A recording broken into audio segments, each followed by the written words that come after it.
Hello दोस्तों, मेरा नाम है अंकित और मैं आप सभी का अपने यूट्यूब चैनल पर हार्दिक स्वागत करता हूं। तो आज जो हम लोग पढ़ने वाले हैं ज्योग्राफी पढ़ने वाले हैं और ज्योग्राफी में भी चैप्टर 4 का क्वेश्चन आंसर होगा। चैप्टर 4 कंप्लीट हो चुका है, तो जिन बच्चों ने नहीं देखा है वो जा करके जरूर देखिएगा, आपको बहुत ही अच्छा लगेगा और कंसेप्ट आपका क्लियर हो जाएगा। अगर आप सब्जेक्टिव क्वेश्चन आंसर करते हैं, चाहे वो 2 नंबर वाले हो या 5 नंबर वाले हो, आपको आसानी से वो सारे क्वेश्चन आंसर कर ले जाएंगे। हालांकि मैं आपको क्वेश्चन आंसर करवाऊंगा, इसके लिए आप बिल्कुल भी निश्चिंत रहिए। तो आज जो हम लोग करने वाले हैं 25 से भी ज्यादा ऑब्जेक्टिव क्वेश्चन आंसर करने वाले हैं। और ये जितने ऑब्जेक्टिव क्वेश्चन आंसर है, मैंने देखा है कि लास्ट 5 ईयर में हर एग्जाम में 4 से 5 क्वेश्चन रहते हैं। 4 से 5 क्वेश्चन जो है हर एग्जाम में पिछले 5 सालों से 2019 और उसके बाद की मैं बात करूं तो यहां से 4 और 5 क्वेश्चन जनरली रहते ही हैं इस चैप्टर से। इसलिए यह चैप्टर जो है बहुत ही ज्यादा इंपॉर्टेंट है और किस तरह से क्वेश्चन का पैटर्न बदल रहा है इसके बारे में भी हम इस चैप्टर में बात करेंगे। इससे पहले जो है चैप्टर कंप्लीट हो चुका है, तो जिन बच्चों ने नहीं देखा है वो जाकर के जरूर देखिएगा। उसका लिंक मैं इसी वीडियो के डिस्क्रिप्शन बॉक्स में दे दूंगा। और यह 2024 के लिए, यह सेशन 2024 के लिए इंपॉर्टेंट है। उन बच्चों के लिए इंपॉर्टेंट है जो हिंदी माध्यम के हैं, चाहे वो किसी भी बोर्ड से हो। इसलिए यहाँ पे लिखा गया है स्टेट बोर्ड एग्जाम के लिए, सभी स्टेट बोर्ड एग्जाम के लिए जिसका माध्यम जो है हिंदी होना चाहिए। अगर मैं शेड्यूल की बात करूं या अपना टाइम टेबल की बात करूं, तो जो हमारा टाइम टेबल है ये 8 बजे शाम में होता है। एक दिन पॉलिटी, एक दिन ज्योग्राफी चलती है।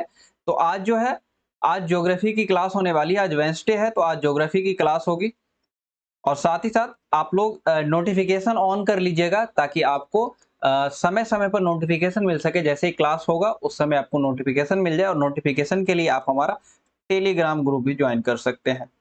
नोटिफिकेशन के लिए आप हमारा टेलीग्राम ग्रुप भी ज्वाइन कर सकते हैं। तो आज जो हम लोग पढ़ने वाले हैं, ज्योग्राफी पढ़ने वाले हैं, तो ज्यादा बातें नहीं करते हैं, आ जाते हैं अपने क्वेश्चन आंसर के सेशन पे। सबसे पहला क्वेश्चन जो है, सबसे पहला क्वेश्चन है सहकारी कृषि अधिक सफल रही, मतलब किन देश में सहकारी कृषि अधिक सफल रही। सहकारी कृषि क्या होती है, इसकी क्या डेफिनेशन है, ये मैंने आपको बताया है। वो चैप्टर जो, वो लेक्चर है वो हो चुका है पार्ट 3 में। जो चैप्टर 4 है इसका पार्ट 3 आप जाकर के देखिएगा। उसमें कृषि से रिलेटेड जितना भी क्वेश्चन होगा, आपका जो भी डाउट होगा वह क्लियर हो जाएगा।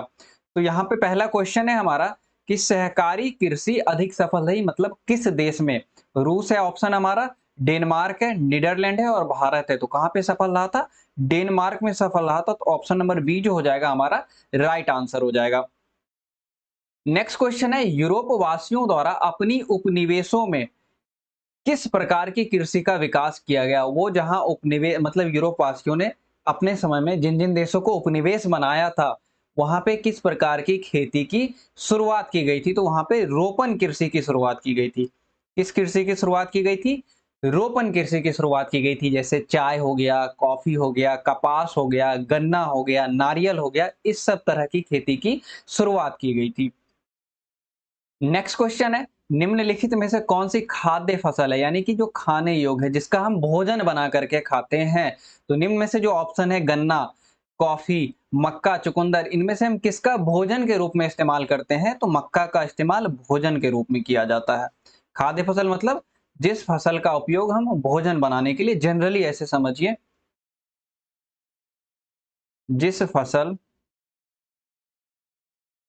का उपयोग भोजन हेतु किया जाता है,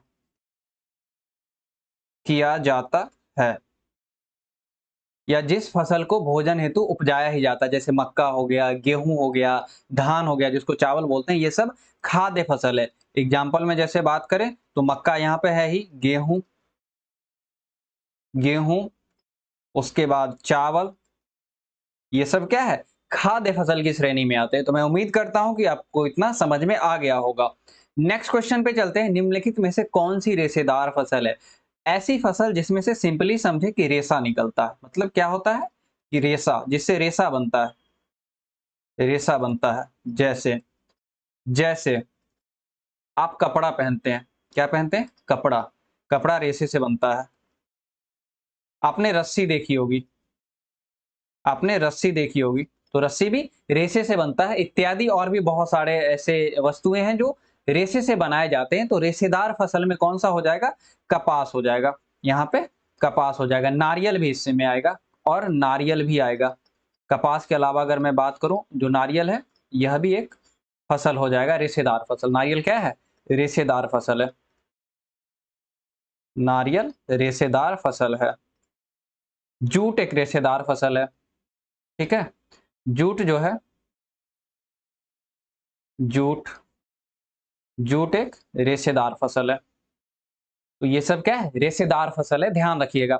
नेक्स्ट क्वेश्चन है, रबर किस प्रकार की कृषि का उपज है? तो रबर जो है, रबर रोपण कृषि का उपज है, या फिर भूमध्य सागरीय कृषि का उपज है, या मिश्रित कृषि का उपज है, या फिर प्रारंभिक अस्थायी कृषि का उपज है? तो रबर जो है यह रोपण कृषि का उपज है। आंसर एक हो जाएगा, रबर रोपण कृषि का उपज है। नेक्स्ट क्वेश्चन है, निम्नलिखित में से किसे कर्तन दहन कृषि भी कहा जाता है? मैंने आपको काफी नाम बताया था, लदांग भी कहा था मैंने, मिल्पा भी बताया था इसका नाम अन्य अन्य देशों में। उसके बाद मैंने झूमिंग कृषि भी कहा था, मैंने स्थानांतरण कृषि भी कहा था, आदिम निर्वाह कृषि भी कहा था, इसको आदिम निर्वाह कृषि भी कहा जाता है। तो इसमें से देखिए कौन सा नाम है यहाँ पे? सघन निर्वाह कृषि, मैंने अभी इसका जिक्र नहीं किया। आदिम निर्वाह कृषि मैंने इसी का जिक्र किया है, तो ऑप्शन नंबर बी जो हो जाएगा राइट आंसर हो जाएगा। वैसे ऑप्शन और कौन कौन से? विस्तृत वाणिज्य अनाज कृषि ये भी नहीं होगा, और मिश्रित कृषि यह भी नहीं होगा। हमसे पूछा क्या गया है? कर्तन दहन कृषि, यानी कि पहले काटा जाता है, उसके बाद फसलों को काटा जाता है, फिर जो शेष बचते हैं, जो अवशेष बचते हैं, उसको जला दिया जाता है। इसलिए काटने की प्रक्रिया को कर्तन और जलाने की प्रक्रिया को दहन कहा जाता है। नेक्स्ट क्वेश्चन है, निम्नलिखित में से कौन एकल कृषि नहीं है? एकल कृषि कहने का अर्थ है जहां पर एक प्रकार के कार्य नहीं हो सकते, यानी कि या फसल की पैदावार हो दो होगी, या जनरली इस परसेप्शन में कहे कि एकल कृषि वो है जिसमें फसल के साथ साथ पशुपालन भी होता है। तो इसमें से कौन सा हो जाएगा? फसल के साथ साथ पशुपालन मिश्रित कृषि में ऑप्शन नंबर ए हो जाएगा राइट आंसर। इसमें क्या होगा? फसल प्लस पशुपालन, फसल और पशुपालन दोनों साथ साथ होगा। नेक्स्ट क्वेश्चन है, विस्तृत वाणिज्य अनाज उत्पादक कृषि नहीं की जाती है, किस क्षेत्र में नहीं की जाती है? यह क्वेश्चन बनता है और कई बार एग्जाम में पूछा गया। वैसे मैं आपको फिर से बता दूं कि पिछले 5 सालों का जो ट्रेंड है, 4 से 5 क्वेश्चन पूछे ही गए हैं हर एग्जाम में, इसलिए ये चैप्टर आपके लिए बहुत ही ज्यादा इंपॉर्टेंट हो जाता है। 4 से 5 क्वेश्चन है, इसका मतलब है कि चैप्टर बहुत इंपॉर्टेंट है और आपको बहुत ही गहराई से इस पे पकड़ रखनी है। पूछ रहा है नहीं है, देखिए जो नहीं वाले टर्म होते हैं, जो केवल वाले टर्म होते हैं, मैंने पॉलिटी के भी क्लास में बताया है, ये सब जो टर्म होते हैं, ये सब जो शब्द होते हैं, इसमें आपको ध्यान ये रखना है एग्जाम में कि क्या पूछा गया है, केवल पूछा गया है, नहीं पूछा गया है। एग्जाम के प्रेशर में कभी कभी गलती हो जाती है, हमसे विद्यार्थी से गलती हो जाती है, इसलिए आपको बिल्कुल भी अभी से पढ़ना है और प्रेशर बिल्कुल भी नहीं लेना है। तो विस्तृत वाणिज्य अनाज कृषि कहाँ नहीं हो जाती है? अमेजन बेसिन में नहीं होती। ऑप्शन नंबर डी हो जाएगा, अमेजन बेसिन में नहीं होती। प्रेयरी क्षेत्र में कौन सी कृषि होती है? प्रेयरी क्षेत्र यानी कि यह यहाँ जो होती है विस्तृत वाणिज्य अनाज कृषि जो होती है प्रेयरी क्षेत्र में, यह कहाँ पे है? तो यह अमेरिका में, उत्तरी अमेरिका। कहाँ पे है? उत्तरी अमेरिका, उत्तरी अमेरिका। ठीक, उत्तरी अमेरिका। एस्टेपीज यूरेशिया वाला पार्ट, यूरोप और एशिया वाला, तो यूरेशिया हो जाएगा। इसमें कौन कौन सा हो जाएगा? यूरोप और एशिया। पंपास कहाँ का है? पंपास जो क्षेत्र है दक्षिणी अमेरिका का है। कहाँ का है? दक्षिण अमेरिका।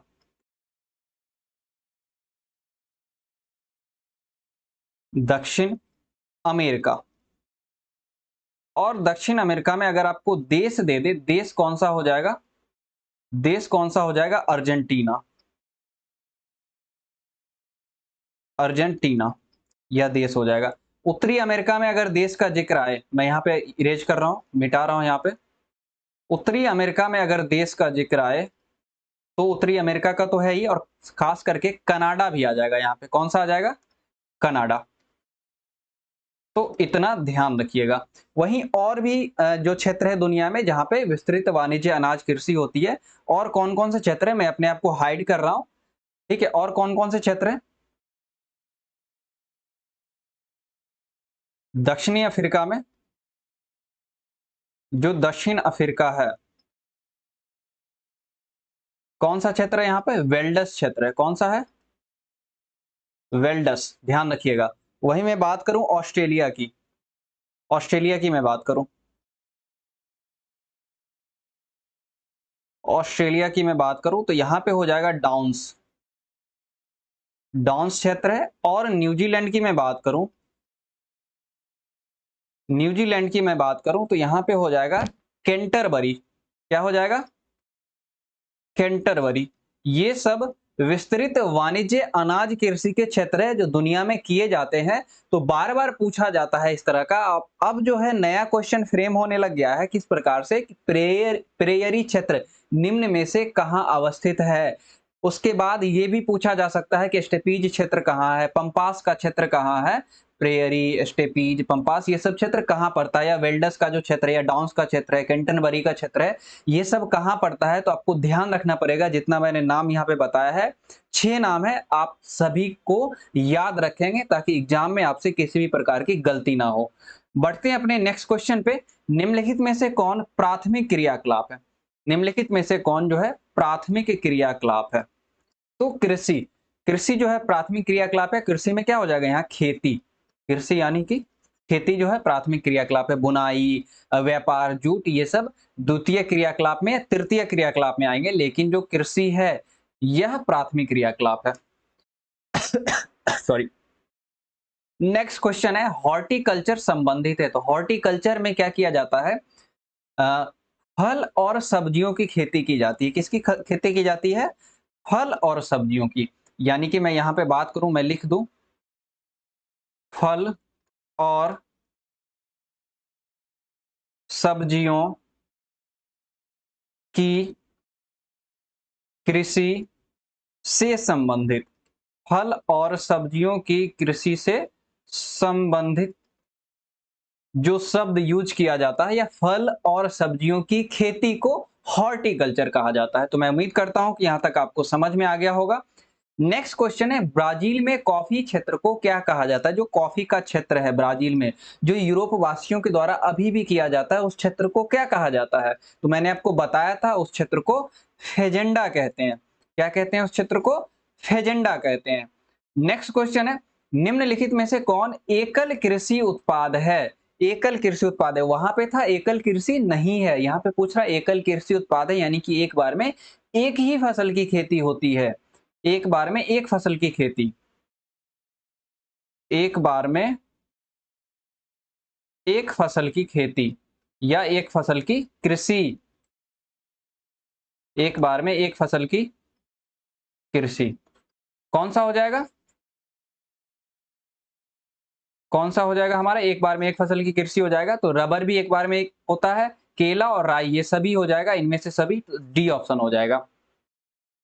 नेक्स्ट क्वेश्चन है, प्राथमिक क्रियाकलाप करने वाले, प्राथमिक क्रियाकलाप करने वाले जो श्रमिक होते हैं, जो लेबर होते हैं, निम्न में से किस श्रेणी के अंतर्गत आते हैं?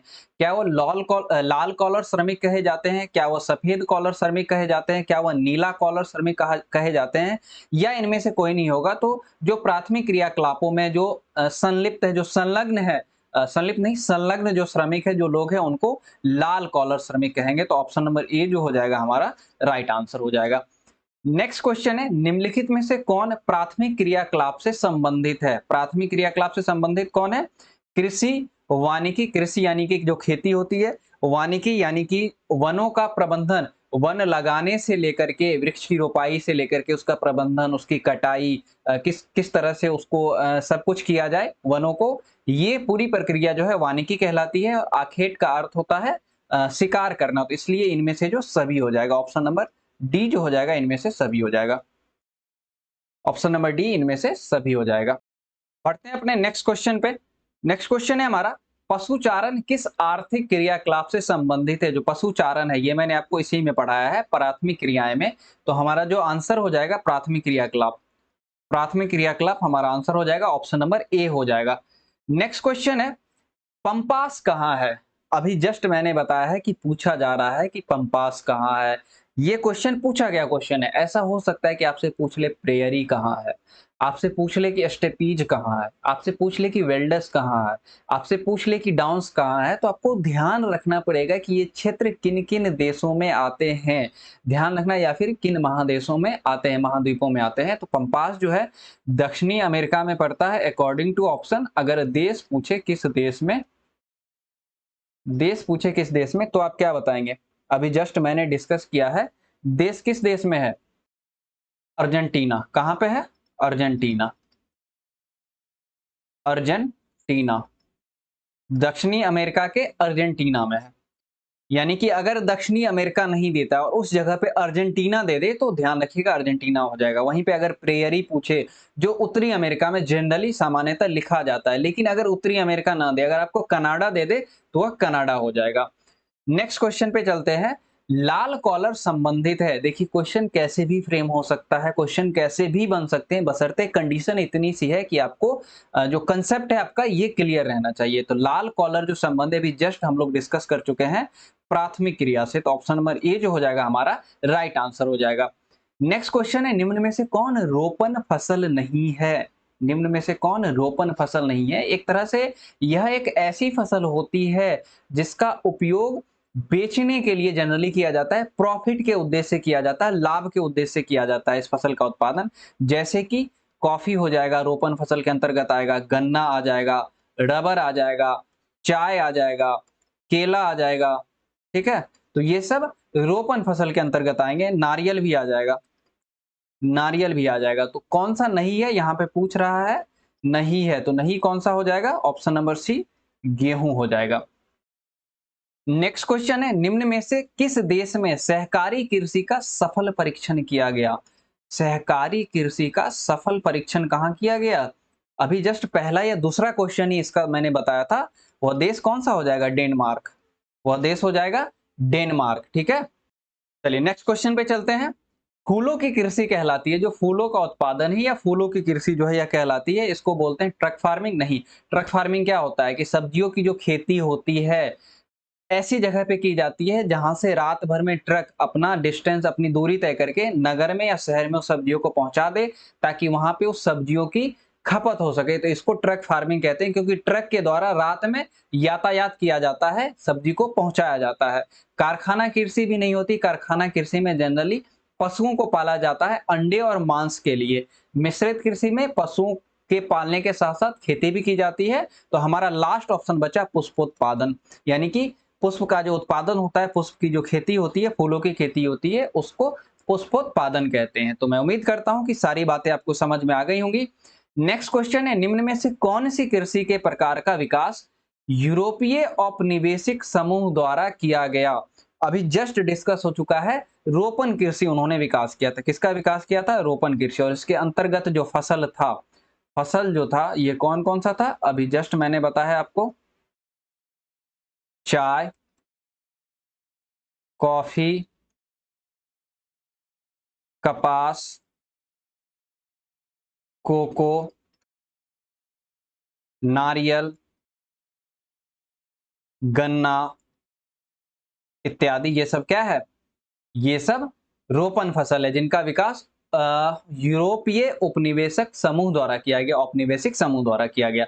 नेक्स्ट क्वेश्चन है, निम्न प्रदेशों में से किसमें विस्तृत वाणिज्य अनाज कृषि नहीं की जाती है? तो शायद ये क्वेश्चन रिपीट है, लेकिन अलग तरीके से है। यहाँ पे नाम दिया गया है। पहला ऑप्शन है अमेरिका एवं कनाडा के प्रेयरी क्षेत्र, यानी कि प्रेयरी क्षेत्र जो है कहां कहां तक फैले हुए हैं? उत्तरी अमेरिका और कनाडा। यहाँ पे मैं उत्तरी लिखना ज्यादा प्रीफर करूंगा। उसके बाद पंपास क्षेत्र कहाँ पे है? अर्जेंटीना में है, जिसको मैं दक्षिणी अमेरिका का क्षेत्र बताऊंगा। किसका क्षेत्र? दक्षिणी अमेरिका। उसके बाद क्या है? यूरोप का एस्टेपीज। एस्टेपीज यूरोप में भी है और साथ ही साथ एशिया में भी है, इसलिए इसको यूरेशिया कहा जाता है। उसके बाद जो नहीं है, क्या पूछ रहा है? नहीं है, तो नहीं क्या हो जाएगा? नहीं हो जाएगा अमेजन बेसिन। अमेजन बेसिन में विस्तृत वाणिज्य अनाज कृषि नहीं की जाती है। नेक्स्ट क्वेश्चन है, निम्न में से किस प्रकार की कृषि में खट्टे रसदार फलों की कृषि की जाती है? खट्टे रसदार फलों की कृषि की जाती है। खट्टे रसदार फल में कौन कौन से आ जाते हैं? अंगूर, अंगूर आ जाते हैं, अंजीर आ जाता है, ये सभी खट्टे रसदार फल हैं, ठीक है? तो ये होती है कृषि भूमध्य सागरीय कृषि। भूमध्य सागर और उसके आसपास के क्षेत्र में जो कृषि होती है, भूमध्य सागरीय कृषि उसको कहते हैं। नेक्स्ट क्वेश्चन है, निम्न कृषि के प्रकारों में से कौन सा प्रकार कर्तन दहन कृषि का प्रकार है? कर्तन दहन कृषि, अभी जस्ट कुछ कुछ जो क्वेश्चन पहले डिस्कस हो चुका है। विस्तृत जीवन निर्वाह कृषि है, या वो आदिकालीन निर्वाह कृषि है, या वो विस्तृत वाणिज्य अनाज कृषि है, या वो मिश्रित कृषि है। तो हमारा आंसर हो जाएगा आदिकालीन निर्वाह कृषि, या इसी को आदिम कालीन निर्वाह कृषि भी लिखा जाता है। नेक्स्ट क्वेश्चन है, निम्न में से कौन सी एकल कृषि नहीं है? एकल कृषि नहीं है, क्या है? नहीं है। तो एकल कृषि नहीं है, इसका सीधा सा अर्थ है कि वो मिश्रित कृषि होगी, क्योंकि यहाँ पे क्या क्या किया जाता है मिश्रित कृषि में? ऑप्शन नंबर बी जो हो जाएगा हमारा आंसर हो जाएगा। और यहाँ पे किया क्या क्या जाता है, जो फसल है यह तो उपजाई ही जाती है, फसल की पैदावार की जाती है, साथ ही साथ पशुधन पालन किया जाता है।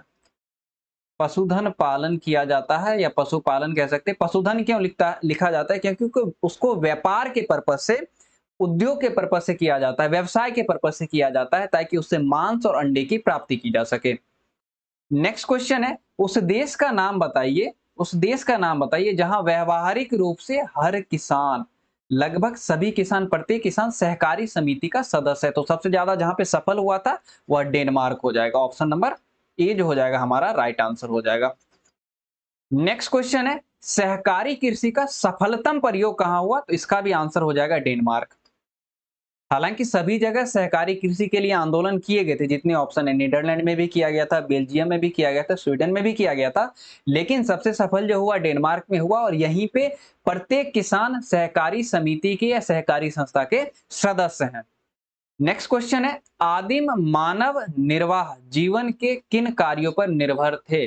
जो पुराने मानव थे वो जीवन के किन कार्यों पर निर्भर थे? इसका इसका जो है आंसर करना है। तो पहला ऑप्शन है हमारा आखेट, दूसरा है भोजन संग्रह, तीसरा है इनमें से कोई नहीं, और चौथा है ए और बी दोनों। तो इस पे भी थे, आखेट पे भी डिपेंड थे, यानी कि शिकार पे डिपेंड थे, और भोजन संग्रह यानी कि जो कंद मूल था, जो कंद मूल था, इसको ये लोग इकट्ठा करते थे। जो आदि मानव थे ये इकट्ठा करते थे। तो ऑप्शन नंबर डी हो जाएगा, ए और बी दोनों आंसर हो जाएगा। तो मैं उम्मीद करता हूं कि आपको सारे क्वेश्चन आंसर बहुत ही अच्छे से समझ में आ गए, और ये क्वेश्चन को आंसर को बिल्कुल हल्के में नहीं लीजिएगा। मैं बार बार कहता हूं 4 से 5 क्वेश्चन पूछे जा रहे हैं, तो सेशन यहीं पे खत्म करते हैं। सेशन को अच्छा लगे तो लाइक जरूर करिएगा, सब्सक्राइब शेयर कीजिए सेशन को, ताकि दूसरे बच्चे भी लाभ ले सके। सब्सक्राइब कीजिए हमारे चैनल को, ताकि आपको नोटिफिकेशन मिल जाए, और कमेंट जरूर कीजिएगा सेशन कैसा लगा। तो आज की क्लास यहीं तक रहने देते हैं, मिलते हैं फिर अपने अगले क्लास में, तब तक के लिए थैंक यू।